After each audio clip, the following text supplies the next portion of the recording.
Hey, so you've probably seen it cropping up online lately. Yeah. This really bizarre stuff. People are calling it Italian brain rot, mostly on TikTok. Oh, yeah. It's kind of hard to miss. These wild AI-generated images and videos. Totally surreal, like strange creatures, names that sound kind of Italian but are just completely made up. It's definitely a moment in digital culture, isn't it? A weird little window into internet absurdity. Exactly. And that's what we're getting into today. Our mission for this deep dive is really to unpack this whole Italian brain rot thing. Hmm. Like, what is it actually? Where did it even start? And maybe, why has it gotten so big? Right. And we've got some interesting sources lined up, some that really just describe the trend itself, the nuts and bolts. And others that dig into the psychology behind it, why it hooks people. Precisely. Looking at why it might be so appealing or maybe addictive from a psychological angle. Okay, cool. So let's start there. What exactly is Italian brain rot? Can we define it? Well, at its core, it's a TikTok trend. Really seemed to pick up steam early 2025. And the main feature is these weird visuals. Yeah, the defining thing is these super strange, definitely AI-generated visuals. You get these like hybrid creatures or everyday things twisted into new shapes. Okay. And it all gets presented with this kind of warped Italian-ish vibe. But it's not actually Italian, right? It's more like a stereotype or Yeah. an impression. Spot on. It's not authentic. Think like fake words that just sound a bit Italian, maybe mashed together syllables. Uh-huh. And they're often paired with these really over-the-top, nonsensical voiceovers. They sound kind of like Italian speech patterns, but they don't actually mean anything. Gibberish, basically. So it's this really odd combination, Mhm. surrealism, internet irony, and maybe what people call like post-ironic humor. Yeah, exactly that mix. And it definitely seems to have hit a nerve with Gen Z and Gen Alpha. Right. And, to understand why this specific brand of weirdness works, it helps to think about the term brain rot itself. Oh yeah, Oxford Word of the Year for 2024, wasn't it? It was. And it captures that feeling, that mental burnout you get from just scrolling through endless feeds of, well, pretty trivial stuff online. So Italian brain rot is like taking that feeling, dialing it up, but making it entertaining somehow. Was that the idea? Sort of, yeah. It's like a specific subgenre of that online overload. It mixes the core absurdity of brain rot with this kind of stereotypical, exaggerated Italian flavor. And where did it kick off? Was there a ground zero? It seems like it traces back to one TikTok user at Easburger401, and this specific character they made called Tralalero Tralala. Oh, the three-legged shark in Nike sneakers. That's the one. That image alone just feels like peak Italian brain rot. Wild. It really does capture the essence, and apparently the original video got deleted, but it didn't matter by then. Right, the damage was done, or the creativity was unleashed. Exactly. It just sparked this huge wave of copycats. People took the formula absurd AI image, fake Italian name, nonsense voiceover, and just ran with it. Okay, so let's maybe paint a clearer picture for you listening. What are some of these key features, like with specific examples? What kind of creatures are we talking about? Well, you get things like the Bombardiro crocodilo. So imagine a crocodile, right? But it's merged with like a bomber plane. Okay, wow. Just visually jarring and makes zero sense. Totally logical. Or there's the ballerina cappuccina. So a ballerina dancer, but her head is a cappuccino cup. Definitely not your average meme. Yeah. And the names themselves, they're part of the joke too. Oh, absolutely. They sound vaguely Italian, but they're just made-up combinations of sounds. Adds to the whole playful nonsense vibe. And the voiceovers push it even further. Like, imagine these really exaggerated, almost cartoony Italian accents just spewing complete gibberish. No story, no logic. None. Zero attempt at a coherent narrative. If there's a backstory mentioned, it's just as random and meaningless as the image itself. It's like someone just threw darts at a board of random concepts and AI prompts. Okay, so a lot of people see this as just, harmless internet weirdness. Yeah. But it hasn't all been smooth sailing, has it? There's been pushback? That's a really important angle, yeah. While many just find it silly fun, some of the content has definitely pushed boundaries or been seen to push boundaries. Oh, so. Particularly when it seems to touch on things like religion or politically sensitive topics. And that Bombardier Crocodilo example comes back here, doesn't it? It does. There were accusations or at least interpretations that it was referencing bombings in Gaza. Wow, okay. And also potentially mocking Islamic beliefs. So yeah, that specific one generated quite a bit of criticism. Which really highlights how even these seemingly random, silly memes can accidentally or maybe sometimes deliberately step into really sensitive territory. Absolutely. And it raises those bigger questions, doesn't it, about, cultural sensitivity and what responsibility creators and sharers have online, even with memes? Yeah, where is that line between edgy humor and actually causing offense or harm? Okay, so putting the cultural impact aside for a moment, let's switch gears to the psychology. Why is this stuff so sticky, so oddly compelling? Well, this is where it gets fascinating, psychologically speaking.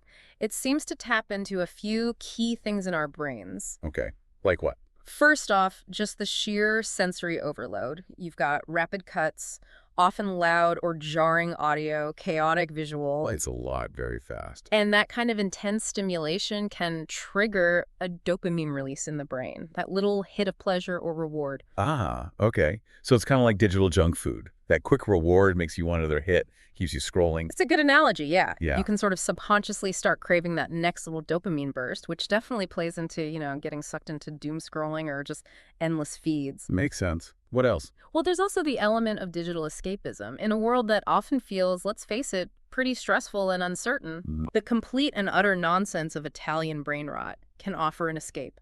It's so far removed from reality. So your brain can just kind of check out for a bit, disconnect. Exactly.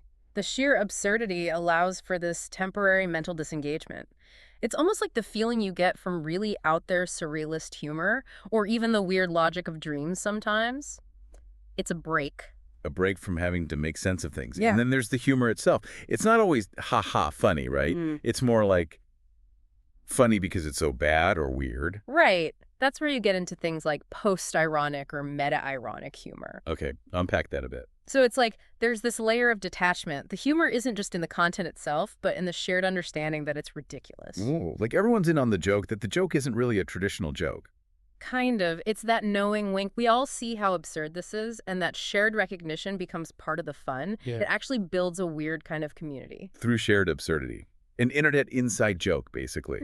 Yeah, a massive one. But what about the brain rot name itself? Is there actually something cognitive going on there? Does it literally rot your brain? Well, hopefully not literally rot, but is there a cognitive effect? There seems to be, yes. The total randomness, the lack of any logic or structure, it can actually lead to a kind of temporary mental fatigue. How so? Well, your brain is wired to look for patterns, to make sense of input. With this stuff, it's constantly trying to process something that's designed to be nonsensical. Like trying to solve an impossible puzzle. Exactly. And that constant kind of fruitless effort can be tiring. It can make it harder afterwards to focus on tasks that do require structure and concentration. So amusing maybe, but also kind of taxing on our mental processing. In a way, yes. That initial confusion might be part of the appeal, but if you're exposed to it a lot, it could potentially contribute to, say, a shorter attention span over time, or just feeling more mentally restless. Like you're training your brain to expect constant, high-speed, low-meaning input. It's possible. It primes you for that kind of stimulation. Okay. And the last piece you mentioned was meme culture and identity. How does liking or sharing Italian brain rot signal something about you online?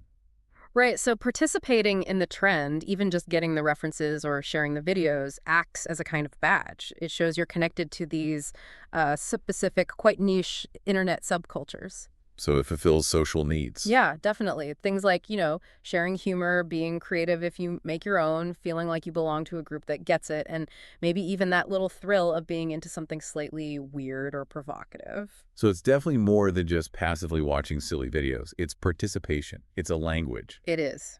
Okay, so this brings us nicely to thinking about potential downsides.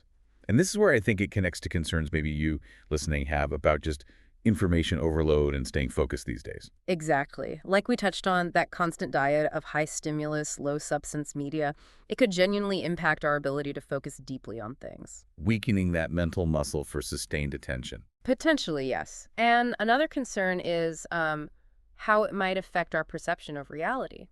How do you mean?